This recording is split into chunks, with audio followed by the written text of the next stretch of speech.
बानी से मेरी पहली मुलाकात हुई जब मैं यूथ विंग को ही हेड कर रहा था। मेरे साथ तो अंताक्षरी खेल चुके हैं, पर्दे में रहने दो, पर्दा ना उठाओ। इंडियन ऐसा कोई गाना बॉलीवुड का नहीं है जो उनको नहीं आता, सारे लिरिक्स भी आते हैं वर्ड टू वर्ड। जब कोई बात बिगड़ जाए, कोई मुश्किल पड़ जाए, वो उनको बड़ा पसंद है। उन्हीं मुझे मार के एमकेएम लंदन वाले कहते थे भाई कराची भी जाना है, हार जा। 3-4 बजे उनकी कॉल आई तो मैं सो रहा था, मिस हो गई। मुझसे कहा अगले दिन भाई आपसे बहुत नाराज हैं। मुझे कहा कि आप एक माफीनामा लिख के दें। लिख के दे दिया भाई। मैंने कहा क्या टाइम पे मुझसे वो ब्लैंक पेपर पे अंगूठे वगैरह सिग्नेचर करवा के दे, वो भी दे देता भाई मैं।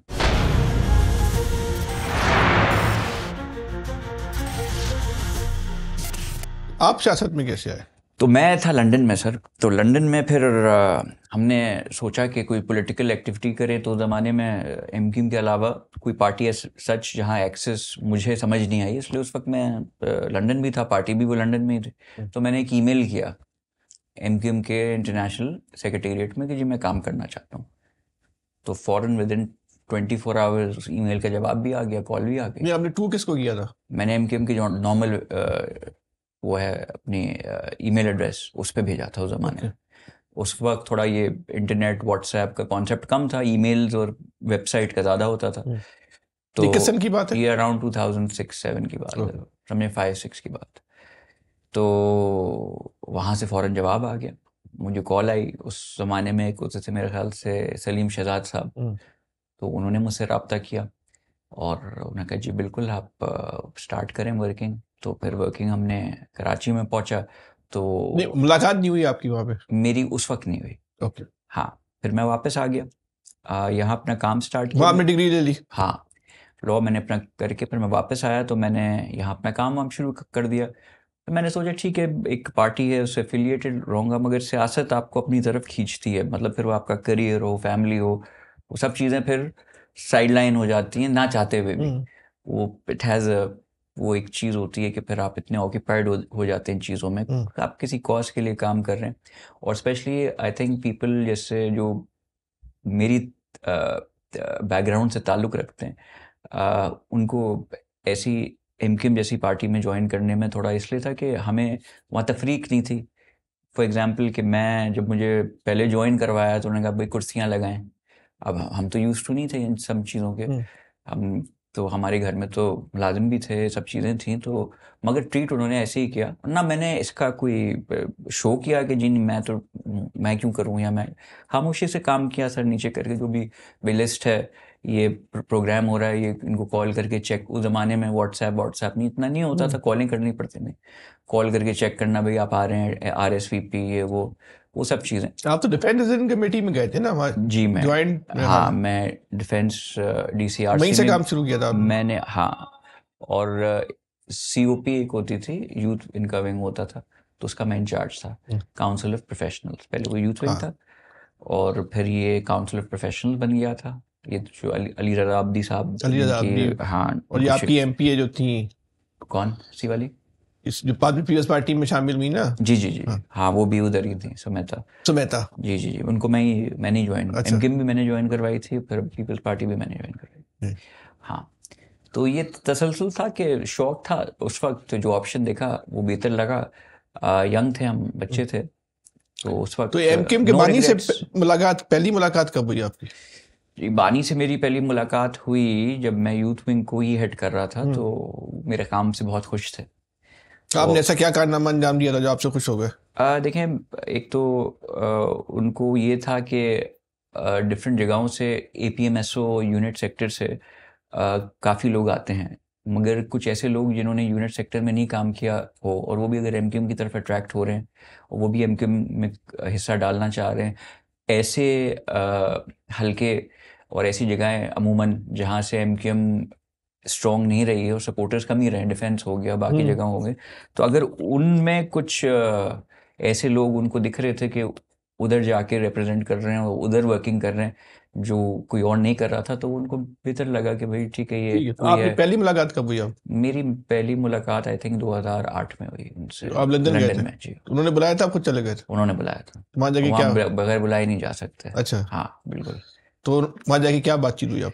बस कुछ नहीं, तारीफ़ की, इसलिए डिलीवर किया था। यहाँ डिफेंस क्लिफ्टन से काफ़ी लोगों को मोबिलाइज हमने किया, काम में बेहतरी लेके आए और अच्छे लोग यहाँ के जो अवेयरनेस नहीं थी उस टाइम पे, तो अवेयरनेस क्रिएट की हमने।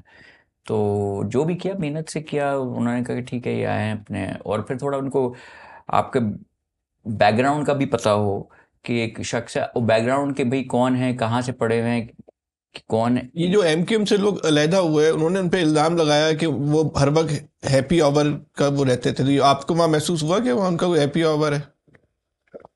देखिए मेरा ऐसा तो कोई इत्तेफाक नहीं रहा कि जो मैं या कह आप खुद सकूं। भी हैप्पी आवर का हिस्सा बने? नहीं, मैं कभी नहीं बना यहाँ पे। नहीं, अच्छा, वहाँ आपको महसूस हुआ जब एमकेएम उनके पुराने लोगों ने छोड़कर उनको इल्जाम लगाया था, तो आपने क्या देखा वहाँ पे?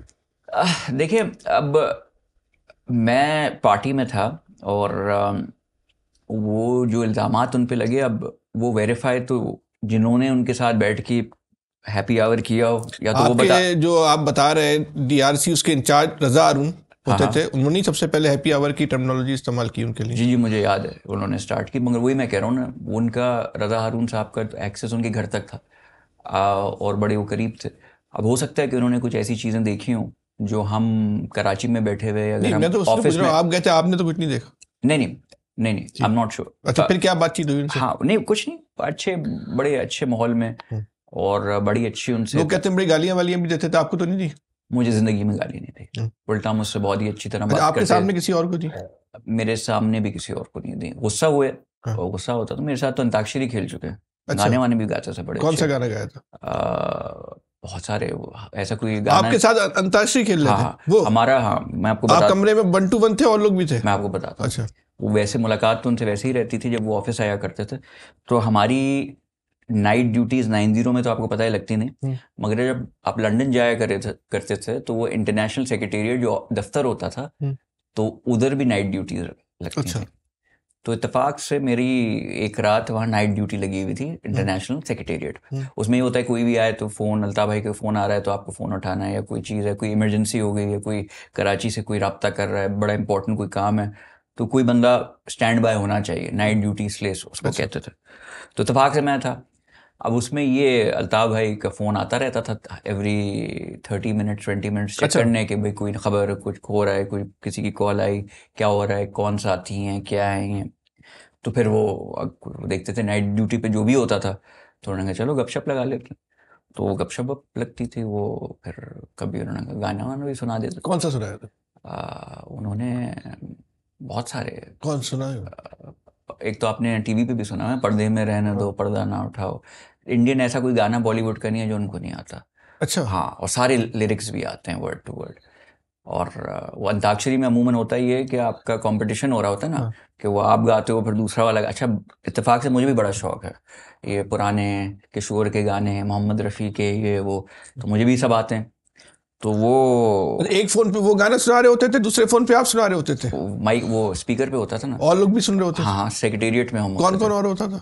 जितने भी मुस्तफ़ा दीदाबादी हो गए, बाकी लोग गए हो गए। अच्छा। तो हाँ, गाना उन्होंने कहा सुनाया तो हमने भी सुनाया। वो तो उन्होंने फिर कौन वो सा फिर सुनाया? अंताक्षरी खेलते खेलते तो ये होता था ना कि अंताक्षरी हो रहा है तो वो आगे वाला भी सुना रहा है, फिर आप पे आया, आपने सुनाया।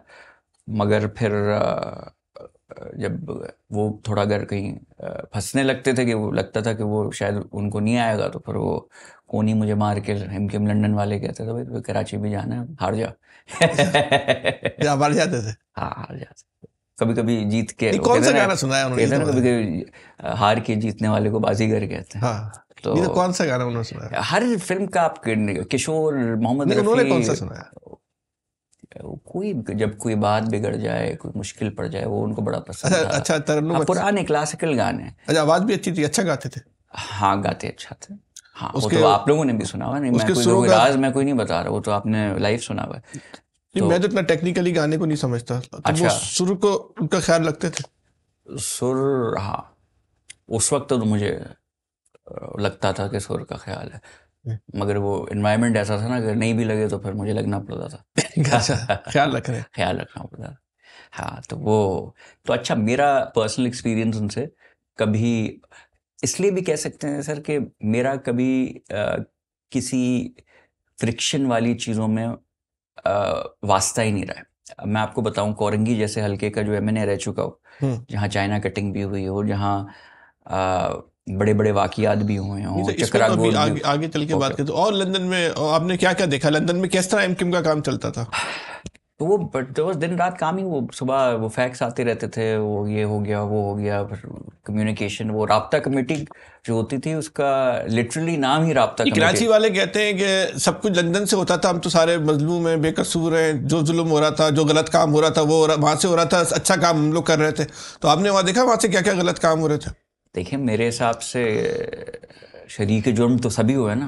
अगर लंदन से कोई, नहीं, तो यहाँ वाले कहते हैं ना कि जितने भी गलत काम हुए उन्होंने किए हैं, सारे अच्छे काम हमने किए। वही तो मैं कह रहा हूँ कि करवाए तो किसने? आपने वहां देखा गलत वो काम? किसने अगर काम करवाए तो किसने करवाए? अच्छा, ये वहाँ आपने वहां महसूस इन्फोर्समेंट किया कि किसने? वो जो वहाँ की उनका जो लाइफ स्टाइल है, बड़ा लग्जरी लाइफ स्टाइल नहीं है? नहीं, मैंने तो खैर नहीं देखा, इसलिए मेरा उनका घर तक कभी रसाई हुई नहीं, मगर ऐसे ही थे वो मलंग से अपने चिल्ड आउट। मुझे कोई ऐसा उनके लाइफ स्टाइल में या कोई चीज़ों में वो नहीं देखा, मगर गुस्सा तेज था।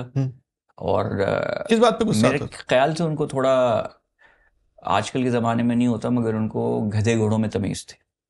तो हर किसी से, जैसे आपने कहा, गाली दे के बात करना, अब जो गाली की ज़बान समझता है शायद उससे उसको गाली दी हो। हमसे आज तक बदतमीज़ी नहीं की, आज तक। बस एक हुआ था वाकया कि मैं आई थिंक मैं थोड़ा जल्दी सो जाता था, या जल्दी क्या, अब 3-4 बजे तो लेट ही होता है। तो 3-4 बजे, अब वो लंदन टाइम पे पार्टी चल रही होती थी, एमक्यूएम।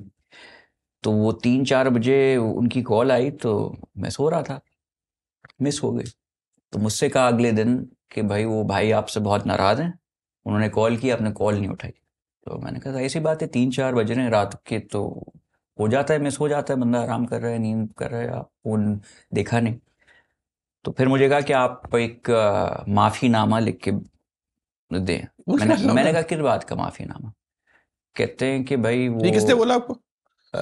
एक एमक्यूएम लंदन के रुकन क्या में नाम था? राब्ता कमेटी के, छोड़े वो नाम, जिंदा है? जिंदा है। नाम मैं इसलिए भी नहीं ले रहा, इसलिए मुझे याद नहीं उनमें से कौन सा वाला था। 2 नाम है, आई एम नॉट श्योर के कौन थे, इसलिए कॉल तो वैसे कॉल ही आती थी हमारे लिए, तो लंदन राब्ता कमेटी की कॉल आई है। अब उसमें से कौन है क्या है, जो उनके हिदायत होती थी अल्ताफ़ हुसैन साहब की, वो तो हमें बस कम्युनिकेट ही करते थे, तो हम ज़्यादा कि कौन क्या है ज़्यादा पूछते नहीं थे। तो बहरहाल अगले दिन कॉल आई, मिस कॉल मैंने देखी, अगले दिन कॉल आई कि भाई आपको कल फ़ोन कर रहे थे, आपने उठाया नहीं। मैंने कहा ऐसी बात है, आप सुबह 3-4 बजे कर रहे थे, आप ऐसे कह रहे हैं कि आप दोपहर को कर रहे थे और मिस हो गई, या शाम को कर रहे थे मिस हो गई, 3-4 बज रहे थे, आई वॉज स्लीपिंग। तो कहते हैं नहीं नहीं, ये तो बड़ी गलत बात है, आप नाराज़ हैं आपसे भाई। मैंने कहा अच्छा, मैंने कहा फिर? तो मैंने कहा तो माजरत कर ले मेरी तरफ से। नहीं नहीं नहीं, माजरत आपको करनी पड़ेगी। मैंने कहा चलें करवा दें। नहीं, आप ये तहरीरी तौर पे लिख के दें कि आपसे गलती हुई कि आपने उनका फ़ोन नहीं उठाया, अच्छा। और आइंदा से आप एक अलग से नंबर रखें जो 24 घंटे ऑन रहेगा, कि जब भी वो फ़ोन हो करें आप फ़ोन उठाएं।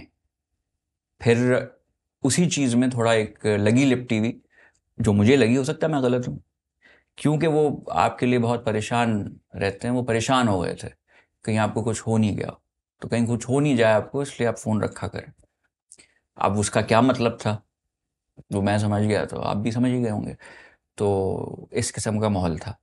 फिर आपने माफीनामा लिखा? और ऐसी बात है, वो माफ़ी मांग रहे थे, मैं लिख के दे दिया भाई। मैंने कहा क्या, वो तो उस टाइम पे मुझसे वो ब्लैंक पेपर पे अंगूठे वगैरह सिग्नेचर करवा के दे, वो भी दे देता भाई मैं, और क्या करता। नहीं तो फिर उसमें उसके माफी एक्सेप्ट हो गई आप? हाँ, वो एक्सेप्ट हो जाती है। अच्छा, उसके बाद मनाना आसान है उनको, है? नाराज करना भी आसान है और मनाना भी आसान था अल्लाह अच्छा, भाई। तो क्या मनाने का क्या तरीका था? तो जो कह रहे हैं कर लो भाई, वो कह रहे हैं माफ़ीनामा दे दो, दे दो। आपको माफ़ी मांगने से कुछ छोटा थोड़ी हो जाता है। अच्छा, उनकी पार्टी थी, फिर उनके उस लिए रात काम पे करे। दोबारा फोन आया? हाँ, उन्होंने कहा कि भाई एक्सेप्ट हो गया आपका। नहीं, फिर उनका कॉल आई, उनकी बानी की कॉल दोबारा आई? बानी की कॉल तो अब मुझे समझे कि हर दूसरे दिन आती थी। तो क्या बात क्या करते थे वो आपसे? बड़े अच्छा, सिंस हल्का डिफेंस ऐसा था उनको, बड़ा बाकी जगहों से तो पल्स उनको रहती थी कि भाई ये सेंट्रल में क्या हो रहा है, अच्छा, फलाने पूरे लोग, हर जगह की पल्स रखते थे वो? एक एक चीज़ की पल्स होती थी।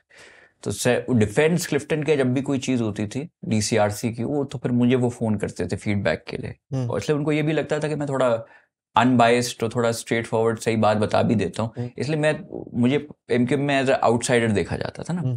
कोई यूनिट सेक्टर से वर्किंग करता हुआ नहीं आया, एपीएमएसओ से नहीं आया, एक डिफरेंट बैकग्राउंड है, तो मेरी बाकी जितने भी लोग थे उनसे इतनी और मैं अपने काम से, क्योंकि स्टे काम एंड काम से काम, तो मैं काम से काम रखने वाला था। डायरेक्ट वो राब्ता करके पूछते थे कि भाई क्या है, क्या क्या फीडबैक है, ये मैंने तकरीर की थी इसमें क्या हुआ, ये बात मैंने कही थी उसका क्या फीडबैक आया, लोगों को आप तो अच्छी बोलते लगी। हो बड़ा जबरदस्त हो गया, बेहतरीन काम हो गया भाई, नहीं, मैं उनको जबरदस्त। बता देता था। हमारा तो सब जी भाई चलता था, आप भी जी भाई करते नहीं, होंगे। शायद मैं जी भाई नहीं आप जी भाई वाले नहीं थे? देखिए मैं एहतराम तो जरूर, जी भाई वाले कौन कौन थे? सारे थे। नाम बताएं, ऐसे सारे वाले नहीं बोले, नाम बताएं। सारे अभी जितने कौन कौन है इनमें मौजूदा में, कौन कौन जी जो एमकेएम चला रहे हैं उनमें जी भाई वाला कौन है?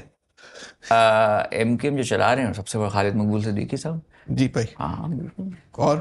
और मेरे ख्याल से मुस्तफ़ा कमाल साहब थे जो थोड़ा वो अग्रेसिव हो जाते थे बानी के साथ भी उस टाइम से, अभी की बात नहीं। मुस्तफ़ा कमाल जो है शुरू से ऐसे हैं, वो सपोर्ट मतलब कि वो just by nature he aggressive शख्स हैं। मतलब कोई बानी के खिलाफ बात करे तो एग्रेसिव हो जाए, मगर बानी भी अगर कोई बात करे तो वो फिर उनमें उन कुछ लोगों में से थे जो अपनी हकीकत सोच जो उनकी हकीकतन है वो एक्सप्रेस कर देते थे, मगर तमीज़ के दायरे में रह के हर कोई करता था।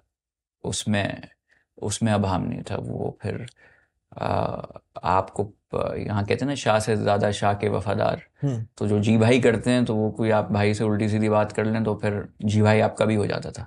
तो ख्याल रखना पड़ता था ना कि काम नहीं उतार दे। काम उतार देते? क्या उतारने मतलब? अब देख लो क्या मतलब, आपको नहीं पता? नहीं। इतना साल आपको सहाफत करते हुए हो गए, सबके सामने इतनी मामलात जो हैं, सबको डर होता था अपनी ज़िंदगी का। अल्ताफ से? हाँ, और किससे? डर क्या मतलब, क्या मतलब लंदन में बैठे हुए यहाँ क्या करेंगे? अब जो कुछ हुआ यही हुआ ना। अब देखें, अब जो सुना हमने, अब देखें एक्सपीरियंस पर्सनल मैंने जैसे आपसे कहा मेरा ज़ाती तौर पे तो रहा नहीं किस चीज़ का एक्सपीरियंस नहीं कि काम उतारने का नहीं, या मुझ पे कोई भरमी हो या कोई नाराज़गी अच्छा। हो या कभी मेरे पास किसी को तो आपका होगा कैसे? आप तो माफीनामे भेजे जा रहे हैं रोजाना की बुनियाद पे, तो आपका कैसे? फोन नहीं उठाने पे। मगर देखिए मैं और भी दीगर मामलात में नहीं यही काम उतारने वाला बताइए, काम क्या उतार देते थे यार? मतलब वो एक लंदन में आदमी बैठा हुआ है या काम उतार दे, तो यहीं के लोग कोई काम उतार रहा होगा ना, नाम उनका चल रहा होगा। एब्सोल्युटली। तो वो लोग अभी कहाँ है काम उतारने वाले? कुछ जेलों में, कुछ मिसिंग है, या कुछ एमकेएम चला रहे हैं, कुछ ड्राई क्लीन हो गए एमकेएम में वापस आ रहे हैं। अच्छा। हाँ, ऐसा ही है ना। तो वो कहते भी थे अपने तौर पे ये लोग काम उतारते रहते थे, उनका नाम चल रहा था काम। अब ये मैकेनिज्म क्या था या उसका मेथड क्या था, ये मुझे नहीं पता, मगर आई एम श्योर ईमा होती होगी या उनकी राब्ता कमेटी। तो आपको बड़ा मजा आता होगा, लोग आपको एमकेएम के एमएनए बोलते हैं, इशारा किया, आप भी दो चार का तो काम आपने भी उतरवाया होगा। नहीं, मैंने कभी नहीं।